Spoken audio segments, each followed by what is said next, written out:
और देखिए, मैं फिर कहता हूँ, हम सब लोगों का ये प्रयास है कि भारतीय जनता पार्टी की जो सरकार, जिसमें गरीब और गरीब हो रहा है, अमीर और अमीर हो रहा है, और जो सरकार किसान, नौजवान, महिलाएं, व्यापारी, ड्राइवर सबको कुचलने काम कर रही है, उस सरकार को किसी भी तरह से आदरणीय बहन जी बहुत बड़ी नेता हैं, उनका बहुत बड़ा सहयोग समाज को मिला है, लेकिन ये फैसला उनका व्यक्तिगत फैसला है। इस फैसले के प्रभाव और अभाव का समाज को कुछ दिनों में एहसास हो जाएगा। आज जरूरत है भारतीय जनता पार्टी की तानाशाही सरकार से निडरता से टकराने की, सीबीआई, ईडी, इनकम टैक्स से ना डरने की, झूठे मुकदमे, जेल की परवाह न करने की, क्योंकि नेता का व्यक्तिगत हित समाज हित से बड़ा नहीं हो सकता। आज समाज को जरूरत है कि समाज का स्वाभिमान सम्मान की लड़ाई लड़ी जाए और बीजेपी को मुंहतोड़ जवाब दिया जाए।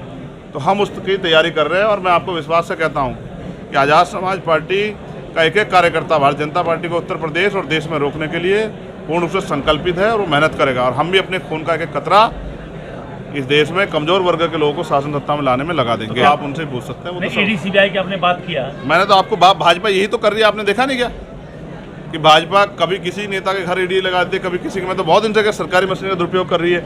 मेरा कहना ये है कि हमें किसी भी तरह से भाजपा की तानाशाही के आगे झुकना नहीं है, तो क्या क्योंकि देश में आज लोकतंत्र, संविधान सब खतरे में। इस देश में हो सकता है आने वाले समय चुनाव भी ना हो सकता है इस देश में आने वाले समय में वोट के देने का अधिकार भी खत्म कर दिया जाए। हमें भाजपा का मुकाबला डट के करना है, डर के नहीं करना है। दिनों से कार्यक्रम कर रहा हूँ, मैं आकलन कर रहा हूँ कि उत्तर प्रदेश की जमीन क्या सोच रही है, ठीक है। बाकी अगर आप उनका मेरा झगड़ा कराना चाहते हैं तो ऐसा मत कराओ भाई, परिवार में झगड़ा ना कराओ तो बहुत अच्छी बात है। वो तो आपसे दूर जा रही है, आप कौन कह रहा है? उनका आशीर्वाद सदैव मुझे मिलता रहा।